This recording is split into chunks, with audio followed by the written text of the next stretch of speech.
Hi, hello. Welcome to the episode of Isaiah's Newsstand. It's your host, Isaiah Edwards. The date is April the 6th, 2025. Hopefully, this episode finds you well, in good spirits, and high hopes. As for me, I'm doing pretty good. Sunday has treated me well. Pretty nice, pretty lazy. We woke up, kind of stayed in bed a little bit longer. Got up around like 11-ish, something like that.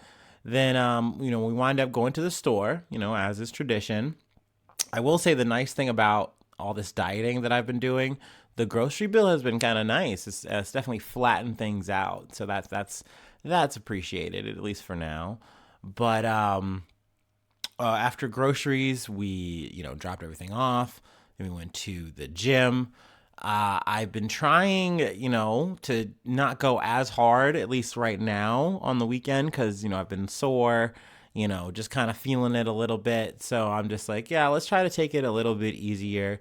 But overall, gym session went well. It was nice. And, now we're back home. We're here and we're podcasting. So, yeah, that was the day.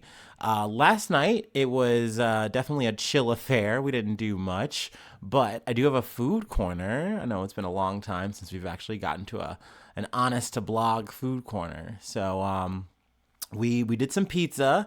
It was some big back activity for sure.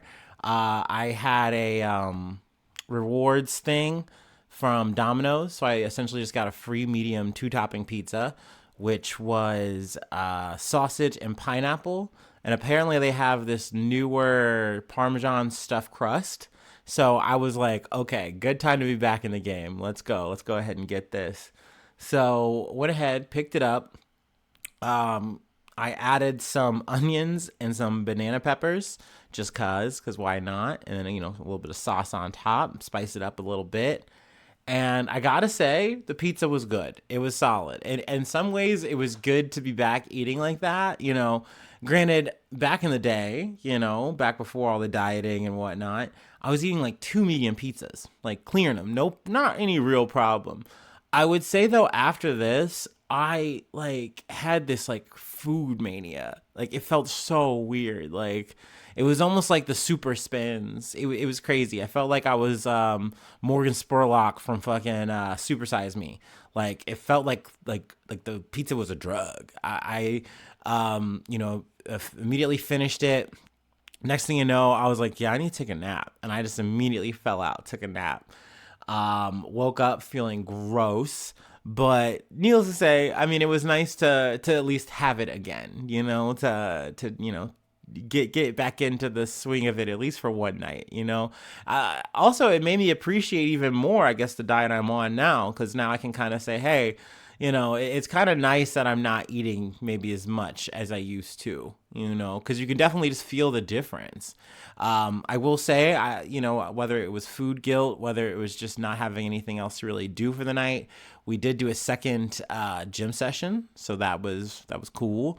Didn't really do too much yet again because I really wasn't feeling. I wasn't feeling like trying to go too hard, though that might have been the reason why I was more sore today, because I was like, oh, okay, I am going to try to get in some good squats on the Smith machine type situation. I'm going to try to hit my bench, do all that stuff. So maybe I was paying for it a little bit today, this morning, afternoon. Yeah, afternoon. But overall, that was a solid session. I also tried the showers at the Planet Fitness for the first time. They were all right. I will say I don't love the experience, but it was a lot nicer when there was just no one there. And, I could just kind of get in and out and then get home. But, I just felt like it was easier because I'd already taken a shower that day after the first workout. So I was like, yeah, this kind of lines up. So I was like, all right, let's try out the showers. Let's get more of our money's worth out of this gym. So that was my Saturday, Sunday. Here we are. We're all caught up. Let's go ahead and take our startup and get into some news.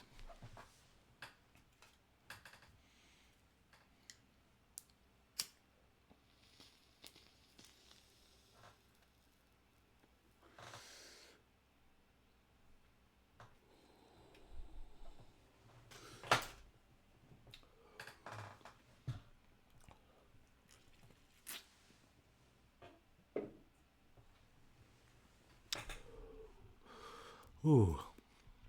All right. Our first story comes from ABC News.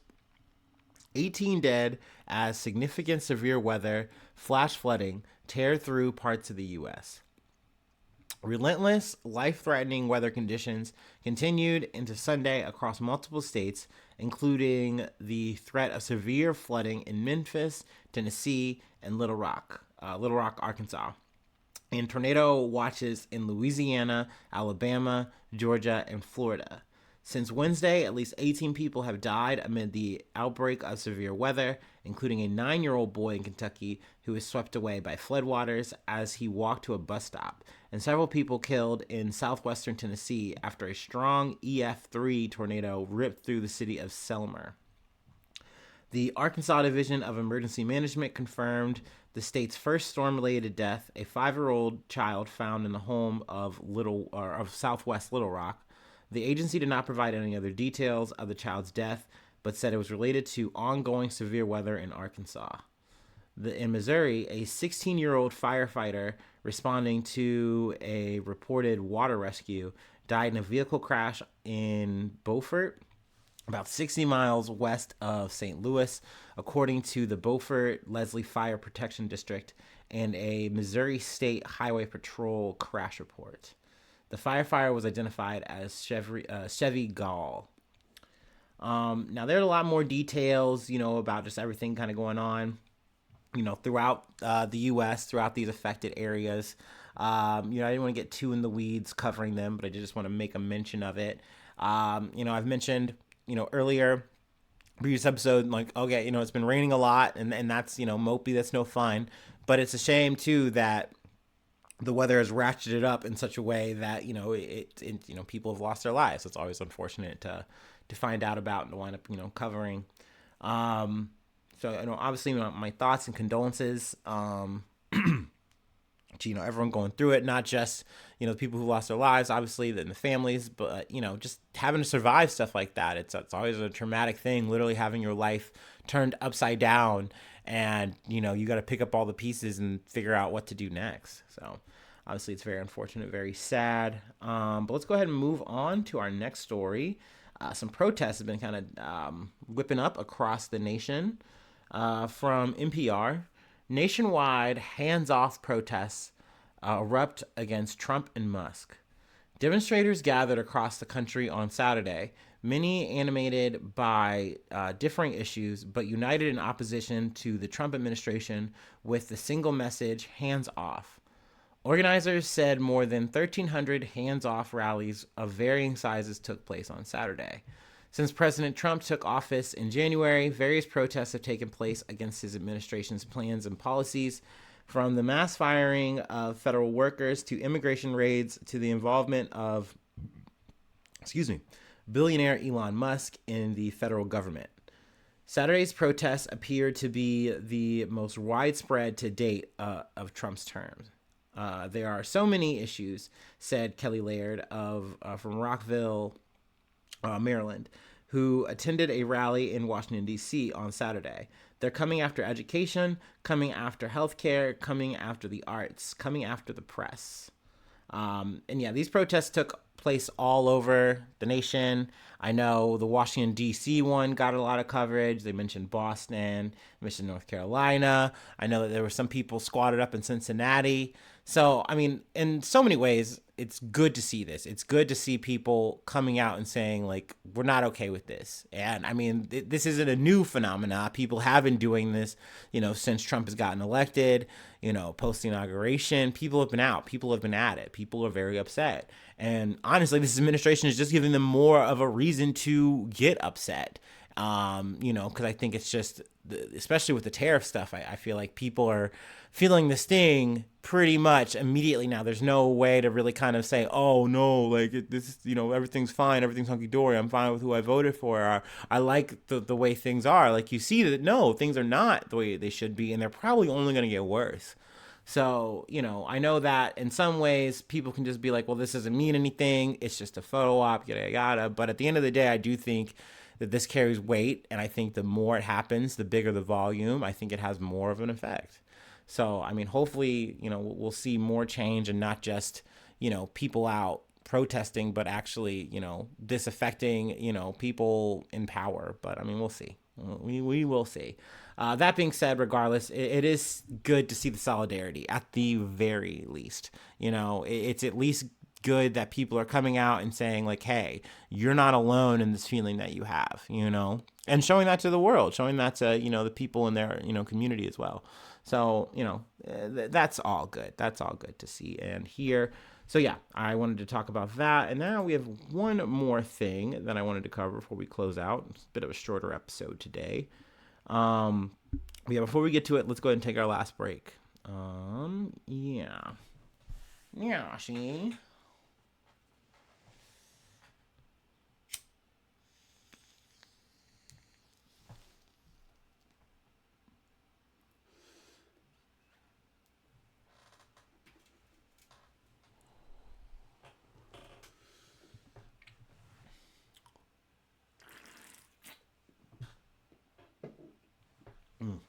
This is a random aside, but last night I was feeling cozy post the second gym session, and I was like, ooh, I'm gonna go home and I'm gonna make some tea, some Earl Grey tea to be exact. And y'all know how I got that free Yeti, that cup. I was like, you know what, be a perfect time to try this Yeti, see how this goes, take it for a spin. And I proceed to make my Earl Grey, put it in there. And you know how like tea's obviously hot, and it's gonna be hot for a little bit. And I expected it, okay, it'll be hot maybe even a little bit longer because the way that this thing is insulated or whatever. So I was like, all right, that's fine. I'll give it about 15 minutes. I go to take a sip, it's hot. Okay, so that's the game we're playing. That's fine. It's okay. I give it another like 10 minutes or so. And mind you, this it's very late now. Like, it's about 1, 2 o'clock. Granted, I had my nap, so I have a little bit more energy. But I think we get around like 2 o'clock or so, and I'm still burning my mouth on this cup, on this tea. And I'm like, damn, this thing is almost working too well, And I got a lot more tea than I guess I expected to have than in my usual tea drinking session. So it became like a little bit of a mini game in which I was losing the battle, and I wound up like burning my lip and my tongue. So I'm like, okay, that's fun. That's nice. Hey, at least I'm getting my money's worth out of this thing. Maybe it's more of taking things to go, so I know I have it for like an hour or two. But once again, I'm such a fast drinker, a fast eater, fast drinker. The notion of like having a drink and like nursing it all day, I don't like that. I'm not really into that. But hey, that's just me. A little bit of a side story there, but I figured why not. Anyway, let's get to a bit of a sad, somber. I have to say a bit, very sad moment here. But from NPR, parents sue Bucknell alleging hazing led to freshman football player's death. The family of a Bucknell University football player who died after his first football practice last July has filed a lawsuit against the school. Bucknell officials and athletic staff alleging his death was a result of a hazing ritual for freshman players.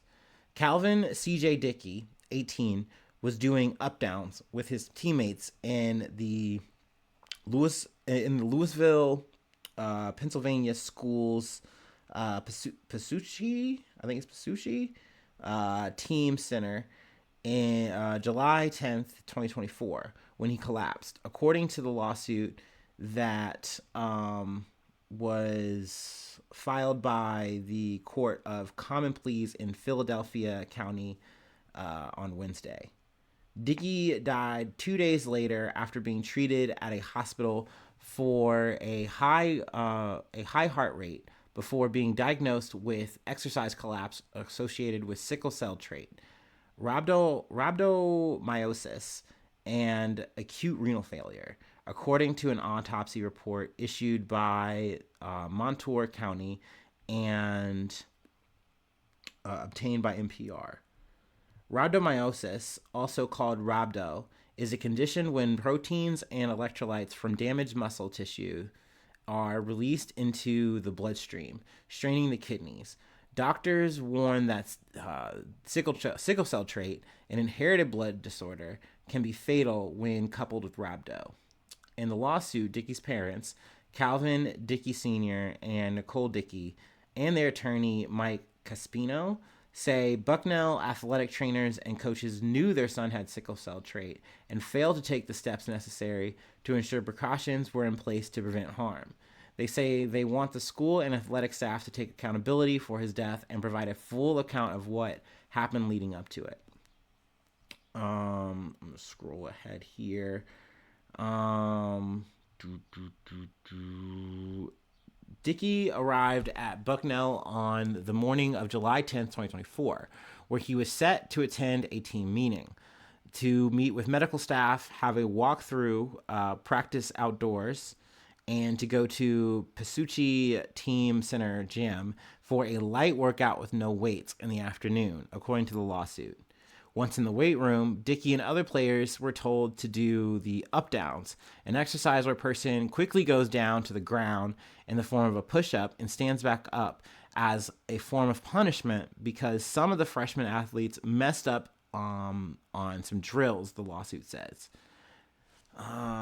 Mark Kublis, a strength and conditioning coach at the time, who was present during the workout, pushed Dickey to continue doing 100 up-downs even though he was struggling and appeared to be in distress. Witnesses, including students, say, according to the lawsuit.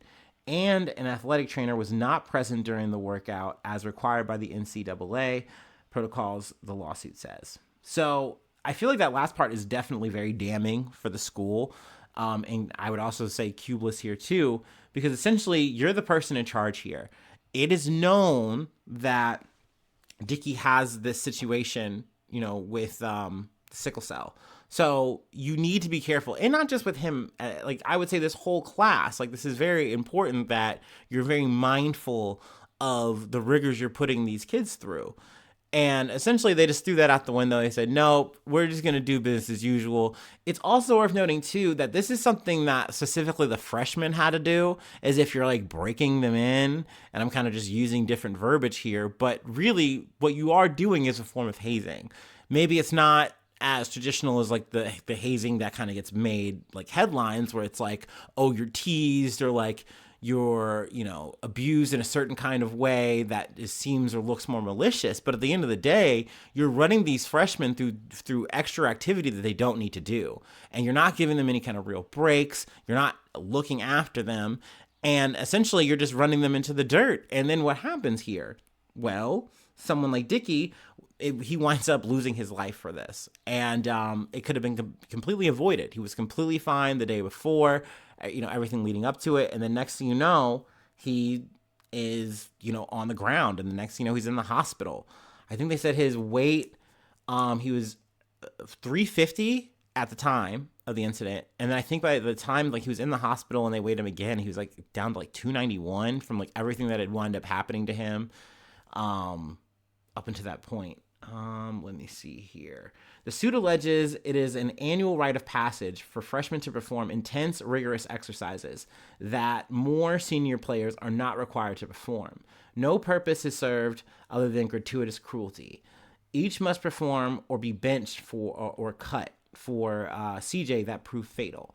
And that's another thing too. And I feel like that's another part of the hazing part is that as a newer athlete, a freshman athlete, that so much is being asked of you and you don't want to balk at the opportunity. And then next thing you know, people don't think you're able. People don't think you're up to snuff. You don't have what it takes. And you wind up riding bench. So it's like there is this pressure, this peer pressure, and just from, the people above you being put upon you and saying, oh, if I don't perform this, then I'm not going to make the cut and my dreams are, going to be dashed. So I'm going to try to do the best I can. I'm going to do this fucking activity. I'm going to do these 100 up downs, even though, I look wobbly. I feel wobbly. I don't think I can do it. Obviously. And there's a lot of I'm putting my trust in the people who are training me, who are looking after me here. If they are saying, yes, I know you can do this, do it.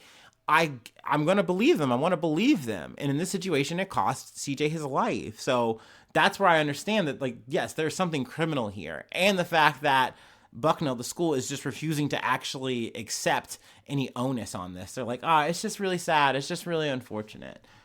Let's see.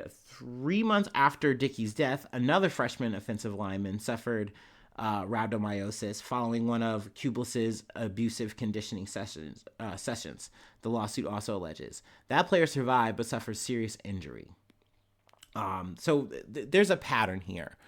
And I mean, it looks like Kublis isn't, maybe with the school anymore. But that being said, I think this kind of tradition of pushing the students this way, pushing the athletes this way, is obviously still an issue, still a factor. And the fact that you didn't have the proper people even on staff to like look after the athletes is really telling here. It's really a problem here. So, when I initially saw this story, it made me really upset and really sad. And I was like, damn, let me see what's up. And then to see that it's not just Dickey who had to go through this. He was just a person who lost his life, but, months after this has happened. And you could say, well, this is rare. It's not very common. But that being said, the culture is there. Like, and maybe, you have sickle cell or you don't. Maybe you do lose your life. Maybe you do wind up having to go to the hospital or what have you. Like, you shouldn't have to go through this. There's other ways to accomplish the same goals and have an effective team and build a better player. Like, you don't have to go through this process, through these rigors. So I hope that, through better regulations, better enforcement, I don't fucking know, we see less of this shit. And just really people just treating people better, Yes, we all want to win here. We want to fucking have a successful sports program, but it's not worth anyone's fucking life. It's that takes away from your fucking team to run your players down like this. You know what I mean? Like, it's not right. It's not healthy. It's not good. Anyway, enough grandstanding from me. That is where I want to leave it for today. No shilling, So thanks so much for tuning in. Thanks so much for being a friend. And hopefully I see you soon for some more good news. I love ya. Bye-bye. Mwah.